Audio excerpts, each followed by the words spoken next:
배수진입니다. 기사 같이 보시죠. 홍준표 대선 만약 생기면 시장직 사퇴. 마지막 도전이다. 라는 거예요. 홍준표 대구시장 명실공히 여권의 대선 주자로 꼽히고 있죠. 그리고 본인도 나도 나갈 거예요. 장에 섰는데 장돌뱅이가 그냥 지나칩니까? 라는 얘기를 했었어요. 근데 실제로 어제 자신의 이 온라인 플랫폼이죠. 청년의 꿈에 한 이 지지자가 이렇게 물어봅니다. 나가더라도 시장직은 유지해 주세요. 조기 대선이든 정상 대선이든 어쨌거나 시장직에 계셔야 좋지 않습니까? 라고 했는데 여기 뭐라고 답변을 했느냐. 대선이 만약 생긴다고 하면 나는 시장직을 사퇴합니다. 내가 집권을 하면 TK 현안다. 내가 굳이 대구시장 안 해도 TK 현안다 해결돼요. 라고 얘기를 했다라는 거예요. 시장님의 단호한 의지 확인했습니다. 그랬더니 뒷배대놓고 할 수는 없지요. 라고 홍 시장 얘기를 했다라는 거예요. 더불어서 대구 부시장 부연 설명이 있었습니다. 그 얘기까지 좀 들어보고 얘기 이어가 보시죠. 조기 대선에 대한 시장님의 입장은 초재일관 똑같습니다. 탄핵이 기각되어서 대통령으로 복귀하는 것이 가장 바람직하다고 말씀하셨죠. 다만 만에 하나 일어날 수 있는 조기 대선에 대해서는 당이 준비를 해야 된다는 말씀을 하셨고, 만약 그런 상황이 생긴다라면은 대구시장을 사퇴하겠다고 오늘 아마 그게 기사가 난 것 같은데, 그 정도의 비장한 각오가 아니라면은 이 나라를 정상화시키기 어려울 거라는 그런 의지로 저는 이해하고 있습니다. 네. 비장한 각오가 있기 때문에 시장직을 그만두고 마지막 도전을 하겠다는 거 아니겠느냐라는 부연 설명이 또 있었습니다. 네. 그러니까 저희가 오늘 키워드가 배수진이죠. 그러니까 이 생각을 해보면 김종혁 최고위원님, 네. 사실 지난번에 대선에 나올 때는 박근혜 전 대통령 탄핵 이후에 조기 대선이 열렸을 때 그때는 경남지사직을 유지한 상태로 경선에 나와서 본선 확정이 되고 난 다음에 그만뒀었거든요. 근데 지금은 그냥 시장직 바로 그만둔다. 이거는 본선 확정을 자신하는 건지 아니면 자신할 수 없으니 배수진을 까는 건지 뭐라고 봐야 되는 겁니까? 글쎄요. 근데 이제 그 홍준표 시장님의 네. 나이나 이런 걸 따져보면 이번이 이제 마지막 도전이 된다는 건 뭐 거의 분명한 거잖아요. 그리고 그 대구시장도 1년 남았습니다. 네. 그러니까 만약에 이제 경선에 뛰어들게 된다면 그 다음에 뭐 정신없이 뭐 뛰고 난 다음에 떨어진다 하더라도 다시 돌아가서 그냥 마무리 수순일 거 아니에요. 그러니까 그런 거보다는 내가 이렇게 파부침주 다 버려버리고 내가 정말 전면 모든 걸 더 걸고 나선다 이런 모습을 좀 보여주고 싶으시니까 그런 얘기를 하시는 것 같아요. 근데 얘기가 내가 집권하면 TK 대구 경북의 현안은 모두 해결된다. 이거는 약간 말실수하신 것 같아요. 왜냐하면 대통령 되는 게 그 지역의 민원을 해결하기 위해서 내가 대통령 된다 그건 아니잖아요. 그러니까 이 말씀은 아마 내가 대구시장 역할을 제대로 뭐 나가서 안 한다 하더라도 내가 대통령 되면 다 해줄 텐데 뭐 이런 얘기신 것 같은데 다른 지역에서 듣기에는 좀 기분이 안 좋죠. 네. 사실 홍 시장의 어떤 나이나 이런 걸 생각을 할 때 가장 마지막이기 때문에 뭐 굳이 이 대구시장 1년 더 남았는데 여기까지 이 남긴 그 뒤후위를 생각하지 않지 않겠느냐라는 말씀을 하셨어요. 마지막 대선 도전이니까 좀 납득이 된다라는 취지의 말씀이신 건데 조선일보 기사 같이 볼까요? 조선일보는 이렇게 제목을 뽑았습니다. 윤 최종 변론 앞두고 홍 대선 땐 시장 사퇴. 살짝 조선일보의 제목에 뼈가 없잖아 느껴져요. 윤 대통령 최종 변론이 있는데 그거 앞두고 D-1일 어제 대선 땐 시장 사퇴한다라고 얘기한 거냐라는 취지로 사실 보이긴 보이는데 또 이게 소영주 대변인님. 홍 시장 입장에선 아니 청년의 꿈에 누가 물어보니까 내가 답을 한 건데 그걸 갖고 뭐 이렇게 뽑아라고 생각할 수도 있거든요. 어떻게 보십니까? 그러니까 지금 국민의힘의 전체 그 지금 대선을 준비하는 후보들 물론 이제 안 낼 수는 없지만 사실상 정치 도리상은 본인들의 귀책 사유잖아요. 윤석열 대통령 본인들이 제출한 대통령이 내란을 저질러서 예를 들어서 탄핵이 인용이 되고 형사재판으로 또 어떤 처벌을 받게 되면 후보를 내야 되는 게 맞나라는 생각 정도 할 수 있어요. 근데 일단은 우선 국민들한테 사죄를 한 다음에 그 부분에 자기의 대선 출마 의지를 밝혀야지 그냥 뭐 집은 망하든 안 망하든 상관없이 그냥 나가서 나 좀 대통령 되고 싶어. 이런 느낌이에요, 앞다퉈서. 그래서 좀 국민들 눈높이는 안 맞는 것 같고, 홍준표 대구시장은 어차피 송은혜는 나 대선 나고 싶어 죽겠어. 이런 얘기 많이 했잖아요. 한동훈 전 대표한테 했을 때도 왜 그렇게 모질게 했겠어요. 본인의 잠재적인 그 대선 경쟁자였기 때문에 그렇게 모질게 했고, 지금 이제 표정 관리하면서 대선에 대해서 대선 때 시장 사퇴하겠다고 하는데, 저는 좀 비판을 하고 싶은 부분들은 이제 여야망론하고 지자체장들이 대선 나올 때 네. 그 직을 유지하는 부분들은 좀 제도적으로 확실하게 했으면 좋겠어요. 그러니까 지자체장이라는 거는 그 지역에 있는 이 유권자들과 주민들을 돌봐야 될 책임이 있잖아요. 네. 그런 작은 책임 자체도 등한시하고 그냥 큰 물에서 놀겠다고 버려버리면 이 사람을 왜 뽑아줘야 되죠? 전 그래서 일단은 이 대선 출마를 하게 되면 자동적으로 임기에 대해서는 그 직에서 사퇴가 되는 걸 해야 되는 것이고 경선조차도. 그다음에 향후에는 저는 그 지자체장으로 입문할 때 대선에 대한 부분들도 네. 좀 처음부터 좀 제도를 걸어놨으면 좋겠어요. 아. 그러면 이게 지자체는 지방자치분권 주장하면서 본인들의 그 도정골뱅이나 이 시정 공백을 네. 등한시하는 것들, 저는 이 부분도 좀 국민들 보기에는 볼썽사납지 않았을까 그래 보입니다. 지금 사실 두 가지 정도를 좀 말씀을 해주신 것 같아요. 일단 지자체장들이 이 대선이 열린다고 해서 여기에 다 자신의 원래 직을 내려놓고 나오는 것 자체도 좀 안 맞지 않느냐. 아예 제도적으로 처음부터 뭐 출마를 못하게끔 한다던가 뭐 이런 부분이 좀 필요하다라는 걸 말씀을 하셨고, 그리고 국민의힘에 대해서는 본인 소속의 본인의 어떤 대통령이 탄핵이 인용이 된다고 하면 잘못이 인정이 된다는 건데 후보를 내는 게 맞는 거냐라는 말씀을 하셨거든요. 김종욱 최고위원님. 뭐 당에서 후보를 안 낸다는 거는 말은 안 되는 것 같고요. 그리고 뭐 우리 당에서 그 비상계엄에 대해서 찬성한 분들만 있는 건 아니잖아요. 거기에 대해서 반대하고 맞서고 옳지 않다고 주장한 분도 있으니까 그렇게 일방적으로 얘기하기는 좀 어려울 것 같은데, 사실 저는 걱정은 이게 좀 오세훈 시장님, 서울시장님, 그리고 홍준표 네. 대구시장님은 실제로 몸을 푸고 있나 보다라는 뭐 사인이 여기저기서 감지되고 있는 거잖아요. 네. 근데 이 두 분뿐만이 아니고 소문에는, 이거 소문입니다.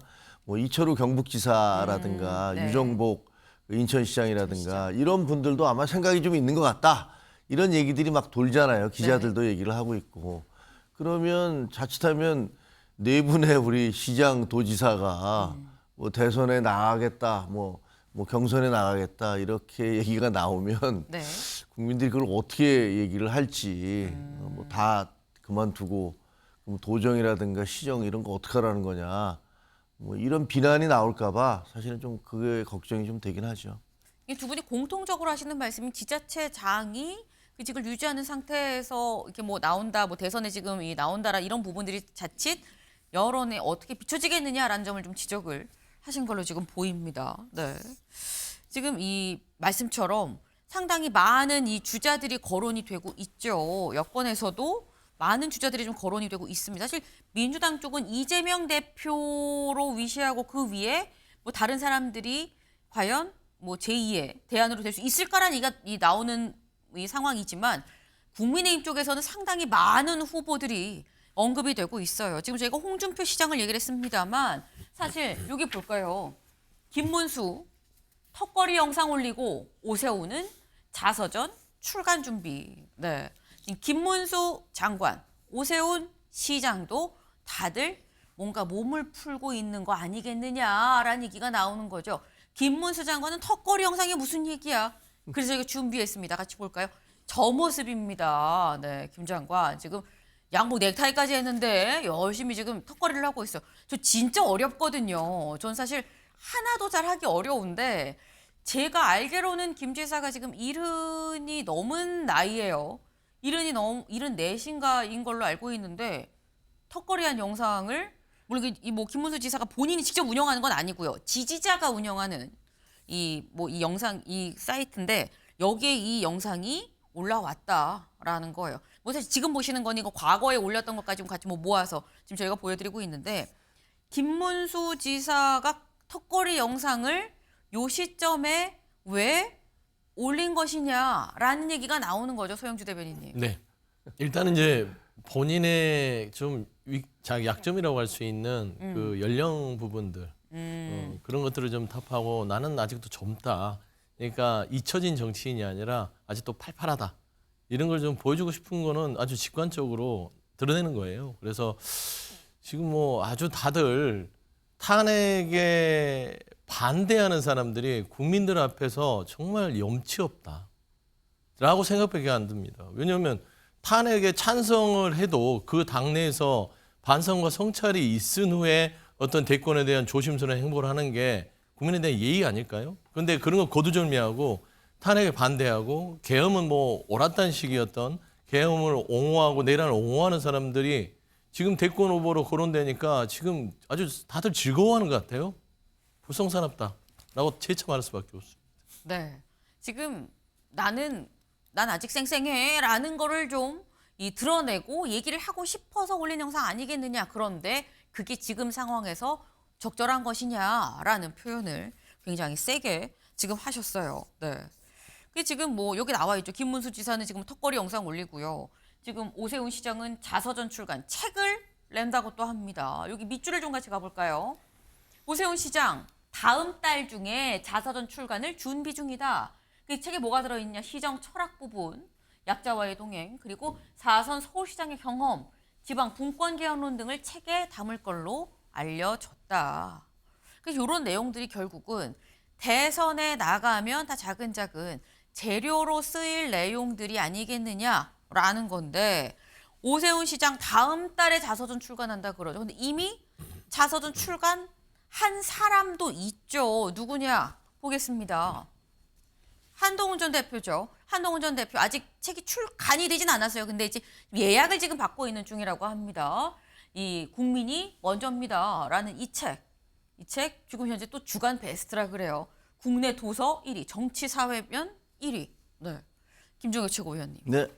한동훈 전 대표는 본인이 책 내면 이렇게 잘 팔릴 거라고 예상을 했다고 합니까? 물어보셨어요. 에이, 그걸 누가 예상을 하겠습니까? 근데 저기 약간 틀린 거는 네. 책 나오는 게 28일이 아니고 내일입니다. 26일. 아, 네, 네. 26일로 돼 있고. 여기에는 좀 잘못 나와 있네요. 예, 예. 그러니까 네. 지난주에 그 국내 베스트 1위였는데 그게 이제 3일인가 4일 동안 예약 판매를 한 게 그렇다는 거죠. 그러니까 네. 일주일 다른 책들 어떤 책들보다도 많이 팔렸다는 건데 제가 보기에는 그 유권자들 가운데서 그리고 우리 당의 지지자들 가운데서 국민의힘의 변화와 쇄신을 요구하는 그런 열망 같은 것들이 반영된 거라고 봐요. 2달 동안에 거의 뭐 한동훈 대표는 그 이즘에 비슷하게 그냥 집중 포화를 받고 온갖 가짜 뉴스가 횡행을 했음에도 불구하고 그냥 책을 쓰겠다 그리고 책을 내겠다라고 했더니 저렇게 그 요즘 이제 보수 정치인 보면 정치인이 쓴 책들 거의 안 읽잖아요. 저도 사실은 잘 안 읽어요. 본인들이 자비로 출판을 하는 경우가 대부분이고 그런데 네.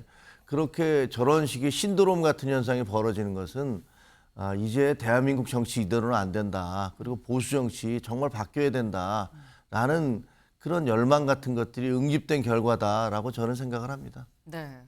사실 이렇게나 쉽게 베스트셀러가 될 거라고는 예상을 못했었다라는 지금 그런 말씀이에요. 어쨌거나 지금 뭐 오세훈 시장도 책을 곧 낼 거라고 하고요. 책 내일 출간이 되고요. 그러니까 지금 다들 뭔가 몸을 풀고 있다라는 거죠. 다음 기사를 좀 볼까요? 홍준표 대선 생기면 시장직 사퇴, 책 영화로 몸 푸는 잠룡도. 지금 책은 나왔는데 영화도 있습니다. 누구의 영화냐라는 거죠. 직접 이 얘기 들어보고 오시죠.